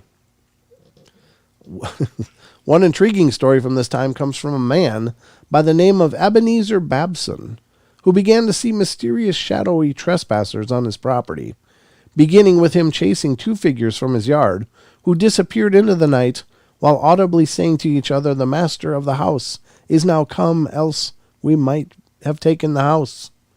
He immediately called upon his family, and they took up arms to go to the defense positions around the property, where they saw the figures furtively circling in the gloom of the trees, but never fully showing themselves. After this, they began to frequently hear the sound of disembodied footsteps running through their home, although no one was there, as well as the sound of muffled talking. As this was going on, figures were still circling the property, which Babson would claim seemed to look like French soldiers. After this, Babson would call upon some armed friends, and for several nights they would hold positions outside, thinking that they were under siege by the French raiding party. However, whenever these figures would appear, they mysteriously were able to evade being hit by bullets, and had the unsettling ability to just melt away into shadow. They would also often hear the heavy stomping of what sounded like marching men passing through, only there was nothing there to be seen. On several occasions they gave chase to these mysterious intruders, only to have them vanish into thin air. Yet at this point they still believed it to be an especially crafty raiding party, even as the strangers continued to prove to be impossible to hit with their rifles. On one occasion, Babson took aim and managed to actually hit 3 of the trespassers, who all fell to the ground as if dead, but as they approached, they swiftly got back on their feet and fled, with one of them even firing back. On several other occasions, they claimed to have shot dead one or more of the mysterious figures, only to see them hop back up to their feet without injury to run off, or in some cases just mysteriously vanished altogether. It was becoming more and more obvious to them that this was no normal raiding party. Reverend John Emerson would write of some of these bizarre incidents. On July 14th, Babson and Brown, with the rest of the men in the garrison, saw, within gunshot, 6 men, whereupon all of the men, but one, made haste out of the garrison, marching towards them. Babson presently overtook 2 of them, which run out of the bushes and coming close to them. He presented his gun at them, and his gun missing fire, and the 2 men returned to the bushes. Babson then called upon the other persons, which were on the other side of the swamp, and upon his call they made answer. Here they are, here they are. Babson, then running to meet them, saw 3 men walk softly out of the swamp by each other's side, the middlemost having on a white waistcoat. Being within 2 or 3 rod of them, he shot, and as soon as his gun was off, they all fell down. Babson, then running to his supposed prey, cried out unto his companions, whom he heard on the other side of the swamp, and said, he had killed 3. He had killed 3, but coming almost unto them, they all rose up, and one of them shot at him, and hearing the bullet whiz by him, they ran behind a tree, and loaded his gun, and seeing them lie behind a log, he crept toward them again, telling his companions they were here. So his companions came up to him, and they all ran directly to the log with all speed, but before they got thither, they saw them start up and run every man his way. One of them run into the corn, whom they pursued and hemmed in, and Babson, seeing him coming towards himself, shot at him as he was getting over the fence, and saw him fall off of the fence onto the ground. But when he came to the spot, he could not find him. So they all searched the corn, and as they were searching, they heard a great discoursing in the swamp, but could not understand what they said, for they spoke in an unknown tongue. After a fruitless hunt, during which the stout-hearted colonists heard a loud talking going on in the swamp, in some outlandish jargon they could not understand a word of, they returned, crestfallen and half dead with fatigue, to the garrison, in order to report their ill success. But no sooner were they back there than they saw more men skulking among the bushes, who prudently kept out of gunshot. But what could it all mean? In the course of a few days more, 2 of the garrison went out upon a scout, who saw the several men come out of an orchard, in which they seemed to be performing some strange incantations. They counted 11 of them. Richard Dolliver raised his gun and fired into the midst of them, where they stood the thickest, but of course without other effect than to make them scatter as before. It now became clear that the strange visitors bore a charmed life, and that the Cape was in great peril from this diabolical invasion, the end of which no man could foresee. The aid of the surrounding towns was invoked in this truly alarming crisis. Even when they called in reinforcements in the form of a troop of 60 well-armed men, this did little good, as all of their firing and fighting had no effect, these mysterious figures still circling about and taunting them. Charles M. Skinner would write in his book, Myths and Legends of Our Land, a reinforcement of 60 men from Ipswich, led by Captain Appleton, coming promptly to the rescue, gave the garrison much encouragement, beleaguered round as they were by the powers of darkness, against which lead and steel were of no effect than snowballs and rushes would have been. For a fortnight they'd been kept in continual alarm, night and day. The infernal visitations showed themselves first in one place, then in another, to draw out and harass them, until a foeman seemed lurking in every bush. Though repeatedly shot at, none could be killed. They threw stones, beat upon barns with clubs, and otherwise acted more in the spirit of diabolical revelry than as if actuated by any deadlier purpose. They moved about the swamps without leaving any tracks, like normal beings.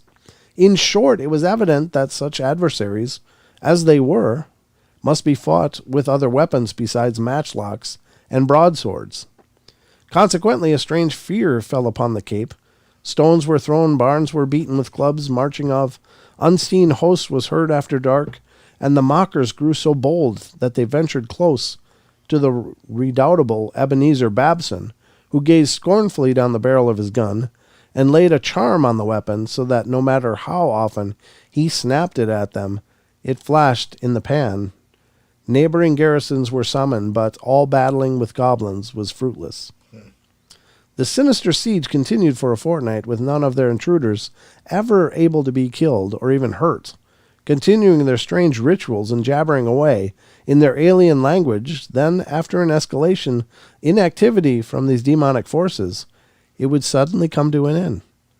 Skinner would write, "Finally, they became still, more insolently bold, and so far from showing the same cowardly disposition to take their heels whenever they were chased, They now treated their pursuers with an open contempt.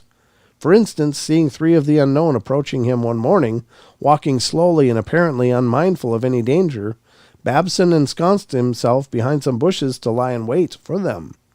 He held his fire until they were come within a stone's throw before he pulled the trigger. But to his unspeakable dismay, his gun flashed in the pan. Though he repeatedly snapped at it, the phantoms who took no other notice of him than to give him a disdainful look as they walked by. It being settled that these insults proceeded from specters, and not from beings who were vulnerable to weapons of mortal make, the unequal contest was abandoned. One night, a dark and hostile throng emerged from the wood and moved towards the blockhouse where 20 musketeers were keeping guard. "If you'd be ghosts or devils, I will foil you," cried the captain, and tearing a silver button from his doublet, he rammed it into his gun and fired on the advancing host. Even as the smoke of his musket was blown on the wind, so did the beleaguered army vanish, the silver bullet proving that they were not of humankind. The night was wearing on, and when a cry came out that the devils were coming again. Arms were laid aside this time, and the watchers sank to their knees in prayer. Directly after the name of God was uttered, the marching ceased, and heaven rang with the howls of the angry fiends. Never again were the Leaguers seen in Gloucester. After this, the phenomena completely stopped, and we are left to wonder why it went away, or if any of it was ever real at all. Although it all has the ring of urban legend, at least Babson swore under oath that it was all true, never deviating from his story. What was going on here, and what were these ghostly forces that descended upon this rural hamlet at the time? Were they ghosts, demons, or merely pure myth and legend? There's no way to really know for sure, and it remains just one more bizarre and compelling historical case that seems to defy easy classification. Wonder if it's an ergot dealing with a moldy bread. Ergot poisoning. Yeah. But a lot of people have hallucinations. Well, it's not. You can also get it from. Well, it's rye. It's molding rye. Okay. So you use rye in making whiskey as well. Oh. So I wonder if it was like malted rye that had gone bad, and create. That's an interesting idea. Yeah. Because back then whiskey was the thing. Sure. There was even a whiskey war. That George Washington was taken in. On. So, interesting. That because that would cause hallucinations and things like that. Right. Large amounts will kill you. But I was wondering about how are they shooting back and how are these bullets manifesting enough to whiz by people? Right. Yeah. So how does that work? I don't know. There's so much unknown about this. It's again a little tale from history, but it's right. Very, very interesting. Excellent article, well written, well researched, as always. We've come to expect nothing but the best from Mr. Brent Swanser. Could they be skinwalkers disguised as mimicking soldiers? Maybe. Well, skinwalkers would be something of flesh and blood, matter. Well, there's physical something matter. But if the bullets weren't treated in ash, well, yeah. I mean, there's something to that, right? That's apparently so, yeah. I mean, it's possible they could be many things. If they were real at all, then they could be, something diabolical. Apparently, they were doing a ritual. So, right. Talking in an unfamiliar tongue, you'd think that these settlers would have been familiar with. That doesn't sound like French, and they would have been familiar with French and the native tongues, more Latin languages, and native tongues because they were of course dealing with the natives closely. True. So it's hard to know what. Maybe it was the Japanese jabber, the samurai chatter. I was thinking about that too, but then of course they said that they fired back, so I can't imagine Bigfoot firing back using bullets. Yeah. But they did say that the silver that the French musketeer, the captain musketeer captain, made it all go away. So made them disappear. Yeah. Might be something to it. Oof. I don't know. Apparently Patty Troy has a story to send in soon. Well, that's paranormalportalradio@gmail.com. Or if you have a few, you can always talk to Brent about maybe being on a podcast. Yep, you can. If you got a few stories, you can be a guest on the podcast. I'd love to hear from you. Any of you out there that have stories, just email me at paranormalportalradio@gmail.com. and we'll talk. Why does Rachel always bring up good points? She gets it right. That's why. Well, they could have been speaking backwards. I imagine that's probably true too. You know, it reminds me of Coraline. God, I love that movie. That was just kind of one of those that popped out of nowhere, and I love. It's like a lot of people that like the Jack Skellington movie, the Nightmare Before Christmas. Oh, yep. I never really got into it, but Coraline, I like Coraline. Yeah, they're cute movies, all of them. Yeah, I like them all. I like, which one I should have watched. I didn't watch this Halloween, but I always try to watch Sleepy Hollow. I love that Johnny Depp movie. Oh, with Johnny Depp? Yep. I think that one's so well done. Such a good movie. But I didn't watch it this year. I missed it. But it happens. It happens. Yeah, Sweeney Todd's another good one. I never saw that. I don't. Wasn't it more of a musical as well, or? Well, not the way Johnny Depp did it. Okay, movie, good. Yeah. Well, that's good. No, I never saw it. It was based on a true story, though, right? Supposedly, yeah. But it's not exactly a Halloween story. It's just at least macabre. At least Ichabod Crane, was the Headless Horseman. I didn't watch Hocus Pocus either. I usually watch that one. I hated that. Oh, I love that movie. That's a great movie. I hate that movie. Oh, come on now. It's fun. I hate that. It was a pretty well done movie. Sure. Yeah, there's lots of things I didn't do this year, but lots of things I did do. I was a little sick though, so Right. I didn't get a lot of things done that I would have done normally, but that's the way it works. Paranorman. That was cute. Paranorman. Yeah, come little children, I'll take you away into a magical garden. Talk about copyright strikes, right? I don't think that was anything close to the copywritten version. My scratchy voice singing it. No. But that is an enchanting song all the same. Where is that from? Hocus Pocus. Sarah Jessica Parker sings it to, enchant the children to come out. Didn't know that. Yeah. See? That's what you didn't know. Let's see. What are we going to do here? We got about, 20 minutes? We got about 20 minutes. So do we go back to the children, Don? Or should we hit something else? Well, let's hit something else. You got something else? Yeah, I do. I got a bunch else, actually. I got a bunch of stuff pulled up here. This is terrifying stories to keep you up at night from Factinate. This is another aggregated article. It's coming from Factinate.com. And I don't know what these sites... Of course it was an awesome movie, Mom. Portal Mom says it was a great movie. Whatever. Yes. Mom has spoken. Mom has spoken. Absolutely. Let's get to this other article here, ladies and gentlemen. This is from Factinate.com. Andrew Purity, did you know that there's a Skinwalker movie out called Antlers? It's supposed to be pretty good. Oh, The Observers. What is he talking about? UFO documentary coming out November 18th called The Observers. Oh, cool. Yeah, pretty cool stuff. There's a lot of good stuff. I wish I could spend more time just watching the stuff that's out there. I wish I could spend time just listening to podcasts. Yeah. That I do a little bit of, but as I'm here working, I'll listen to other people's stuff to hear what they're doing. But yeah, there's some great stuff out there, ladies and gentlemen. Lots of wonderful entertainment. But let's get to this article. Factinate.com. It's spooky seasons. What is this? Spooky season. Terrifying stories to keep you up at night. So hopefully these are paranormal. I haven't pre-read any of these, but let's see what it says. Let's start with number one. Was it who put this list together? Do I have a Stephen Y is the guy that did it. Yeah, Stephen Y. God, I wonder why. No, no, that's pretty cool. He's done some of the other ones we've read. He's done a really good job. So let's see what he's done on this one. He says, number one, there's no place like home. My parents bought their first house back in 1972. It was a fixer-upper, but they decided to move in right away and fix things as time and money permitted. Within a few days of moving in, the new neighbors came over to introduce themselves. They also let my parents know that the previous owners had moved out after a nasty divorce. They had lost their second baby from an illness, and their relationship went downhill from there. Yeah, that'd be tough. That's got to be tough on people because that's got to be about the most painful thing ever. My parents were horrified, more so because they were newly pregnant and couldn't imagine going through such a thing. They eventually pretty much forgot all about it, and life went on. They were in love with their new life, their new house.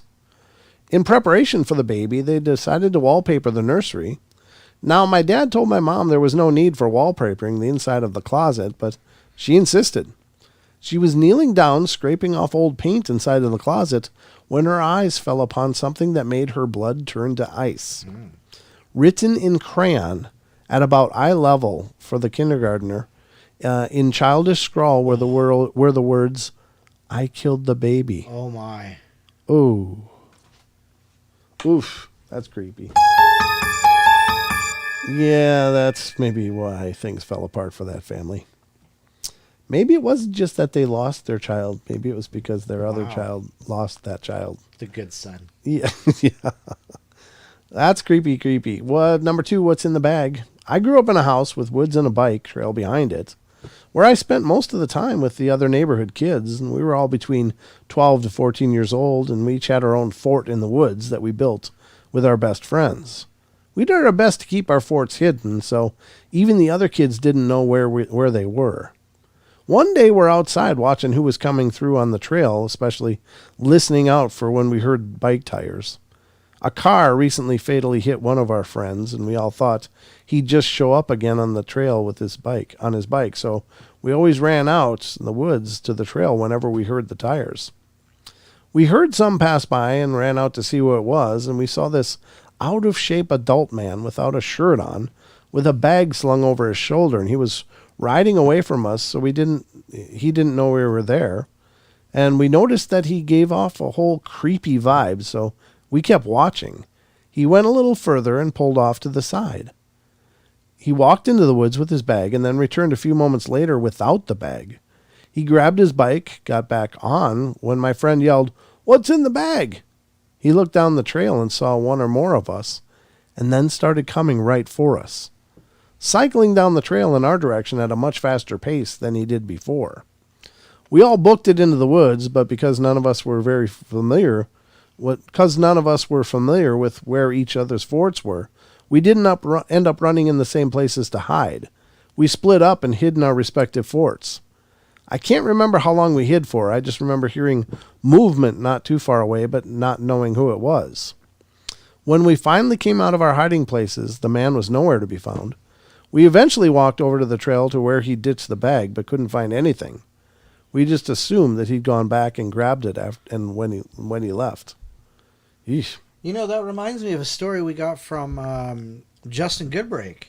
Yeah? He was telling us about he was at the playground on the four-wheelers, and a guy went up the hill, came back down, and he was like in a track suit, like a sweatsuit.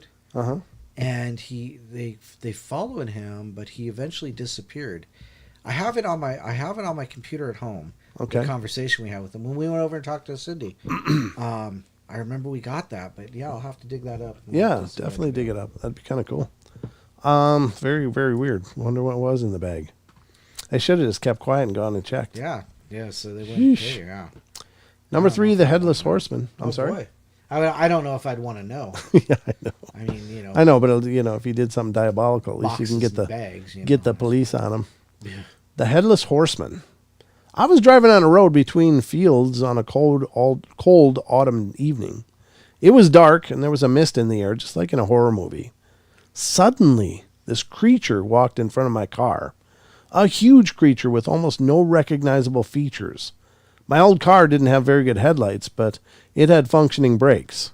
I managed to stop a meter in front of this monstrosity by approaching slowly. It had the shape of an animal, but it was enormous. Its head was higher than the roof of my SUV, while standing on all fours.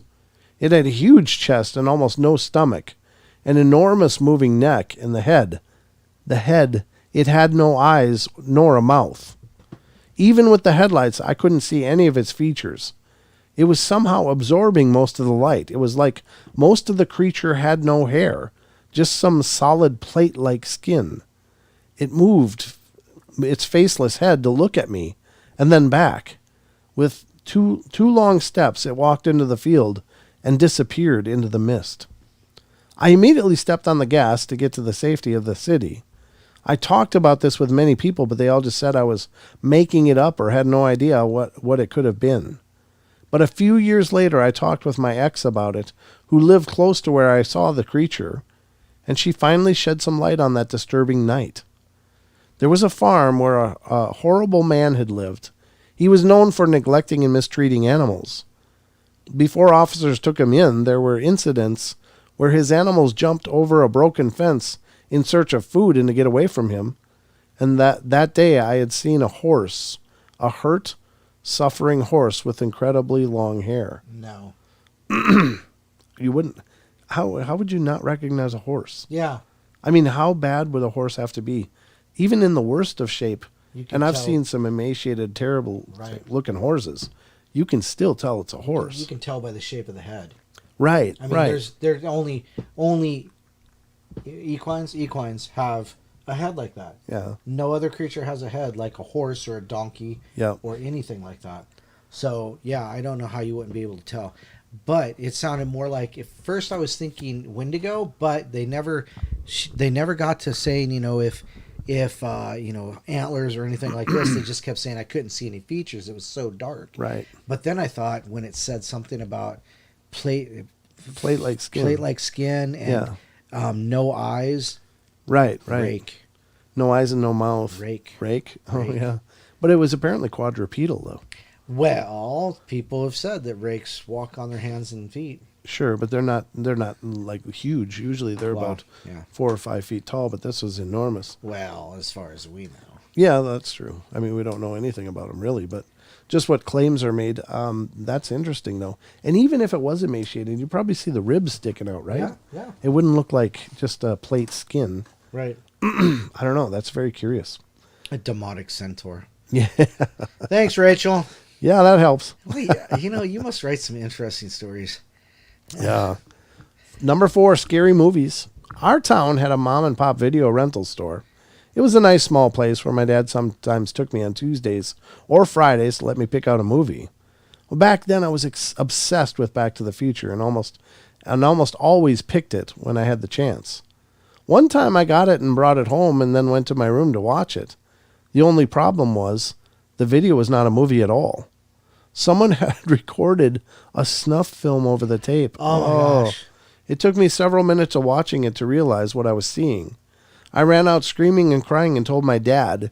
He ended up fighting one of the weird guys.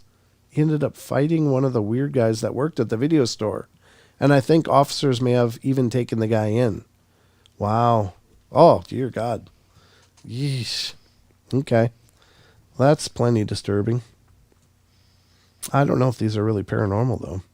I'll keep going. Number 5. Well, who wrote that, by the way? Pointless poem. Number 5, delivering the sad news. I delivered newspapers when I was 14, and I had the route. For the blocks around my house, so it was easy for me to do without a car. One day I was walking down the street on my route when I saw sawdust on the road soaking up a large and long puddle of liquid on the road. I just assumed that there had been a car accident.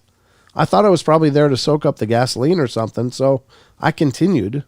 A few neighbors were out talking about a block down, and they asked me if I heard what had happened. I handed them a newspaper and told them that I hadn't. They told me that something happened to my elderly neighbor across the street. This sweet, kind woman was in her 90s, and she had been showing signs of memory issues, and everyone knew she shouldn't have been living on her own. Her husband had passed away a few years earlier, and she had just met a new man around her age who picked her up and took her out to dinner and to church. It was the sweetest thing. And she was very happy again. So that day she was late trying to catch a bus and about to miss it, and she was on the wrong side of the street for the bus stop. So when the bus was paused at the stop sign, she grabbed the side rearview mirror to get the driver's attention, but the driver didn't have to look that way. He didn't notice her and hit the accelerator. She was dragged along the asphalt until the driver heard her screaming, and that's when all the horrible pieces clicked into place. It hadn't been gasoline on that the sawdust was there to absorb. It was her blood. I had to walk by it going home and realized that what she went through left me hyperventilating behind my house sobbing. Wow. Yeesh, that's creepy. Poor lady, though. Wow. I don't know. This isn't really paranormal stuff, but It is what it is. It's creepy. It's all creepy nonetheless. We'll do one more. Number 6, guess again. Who did that one, by the way? Amazed. Okay. Number 6, guess again. When I was 7, I woke up in the middle of the night with an earache. I decided to tell my mom and stepdad about it, so I walked out of my room and saw something that filled me with dread. Somebody was sitting on the chair in the living room about 3 feet away from my bedroom door. Huh. The person looked strange. The face was just kind of distorted, but it was dark and I couldn't see well. Mom? I asked. The person shook their head, and I started getting scared. Mike? The person shook their head again. I decided the best course of action was just to go back to bed so I wouldn't have to walk past this person. I climbed into bed and closed my eyes for a second before opening them and seeing the person standing in my doorway, smiling madly and nodding furiously. Wow. Jesus. Ugh. I screamed at the top of my lungs and closed my eyes. My stepdad came running out of his room in his underwear with a baseball bat. That was a scary sight in itself. When the lights came on, there was no one there. For the longest time, I told myself it was my cat, sitting on a pile of my clothes. Yeah, because you've got the Cheshire Cat as your pet. It was written by Crackhead Sally. You think? Yeah, there might have been something going on there. Now, that's not what you want to see, is something nodding vigorously, maniacally smiling at you. Yeesh. This one's called Black Magic. We'll do this one, then we'll be done. Number 7, Black Magic. Oh, that's a sad beginning. My dad passed from cancer the day I turned 16, after about 2 weeks in a coma. It was really fast. There was a total of less than 2 months between diagnosis and his passing. He passed in the house, and we had a hospice attendant, and my mom was very good about seeing to him in those final days. Anyway, a lot of weird things happened after he passed. But one thing that happened still freaks me out to this day. It happened about 12 hours before he took off to bed for the last time. He was in our living room napping on the couch when my mom was in the kitchen cooking. No one else was home. Suddenly he jerked awake and was shouting for my mom in a very loud, agitated voice, clearly angry with her. "Beverly, don't do that. Don't ever do that again." She ran into the room alarmed and asked what he was talking about, and without any explanation, he simply said, "Don't do that. Don't walk past me like that in that long black wig." Sometimes I think he saw the Grim Reaper, and it was the eeriest thing I've ever experienced. Huh. All the cheesecake. Wow. There you go. And there we go, ladies and gentlemen. I think, Don, that's a show. Yeah, I think it's going to have to be. Where the hell did my mouse go? There it is. It's in your hand. I found it. I knew it was here, but I didn't know where it was on my screens. I lost it in the myriad of screens around me. It's crazy. But, ladies and gentlemen, this has been a production of the Paranormal Portal. We hope you've enjoyed your journey. Please put your seats in the upright and fasten position. Make sure to secure your tray before exiting the craft. I don't know. That's all I got. What do you think, Don? Yeah, take your pills and go night-night. Oh, we did good. I think it was a good show. I think it was a show. I hope you guys had a good time. Thank you so much for joining us. I'm sorry I'm a little froggy. I'm just still a little bit congested. I'm just about all done. You made it through the show. I made it through all the shows lately. I've been doing good. And so anyhow, let's throw out that email address again. Anyhow, it's paranormalportalradio@gmail.com. If you want to send in your stories for Brent to read, or you can talk to Mr. Brent about being on the podcast. That would be awesome. Because, I guess Brooks has another story to tell. Oh, good. And we're still waiting for Rachel to actually, come through. Well, she's apparently got a few. Good. Thank you all for being here, and thank you for those of you that continue to spread the word. Be sure to check out our secondary channel, Paranormal Portal Pieces. You can find that on YouTube, and it's little excerpts from our 2-hour shows that kind of highlight some of the other shows you may not have seen. Some of the interviews we've done with people. We've been focusing on interviews right now, but there's so many more to come yet anyway. But check them out. You might find an episode you want to check out in our archives. So we'd love your support over there. Please go over there and get subscribed. That would help a ton. We need lots of subscriptions, lots of love. Anytime you start a new channel. We need love on this channel, of course, too. But, it's just double tough sometimes on YouTube to get noticed. So we're trying to get noticed. Anyway, Don, what do you think? You got anything? Good night. That's what Don's got is good night. Yeah, it's Wednesday. It's hump day. It's almost over. It's a nice shirt you got on there. Oh, thank you. Yeah, isn't that nice? Look at that. Look at that nice shirt, ladies and gentlemen. We are supporting our good friend Mr. Cade Moya Oh, is that his name? of the Believe podcast. Yeah, that's right. Out of Australia. Australia. We got some shirts in today. So Foster's. Foster's. It's Australian for They're beer. gonna send us. They're gonna send us some. He's gonna get some Fosters in the mail. You drink this and choke. Hey, you want to see the last thing that we got from Australia? Oh, you got. Hold on, I'm getting it. I want to show the folks what our good friend Mr. Gary Lynn in Australia Gary's awesome. sent us. If I can get it out of here, Jesus. There we go. Yeah, just pull it. This is a fantastic bottle opener, ladies and gentlemen, that was sent to us. It's from Australia. Mm-hmm. However, did you know that it's actually kangaroo testicles? That's what it is. It's called the Genuine Australian Souvenir. It's a kangaroo scrotum bottle opener. And he was so nice he gave us each one. That's awesome. Yeah, we've got our testicle openers. I still haven't figured out how to get it to work though. Oh Jesus! Oh no! I'm just kidding. Oh my goodness! All right, folks. But anyway, yeah, Aquaman. Maggie says Aquaman. Yeah, he looks like. He does. Yeah, he does look like him. Yep. Jason Momoa. Momoa. Yeah, absolutely. Mimosa. Yeah. So anyway, ladies and gentlemen, we love you all. Be good, be kind, be nice. Take care of each other. Help each other out. Find the magic in every day, and remember to laugh as much as you can. Be back tomorrow night with the Thursday night show. Join me then, and we'll get into it for another hour. So until then, be good, and I'll be back. Good night. Good night.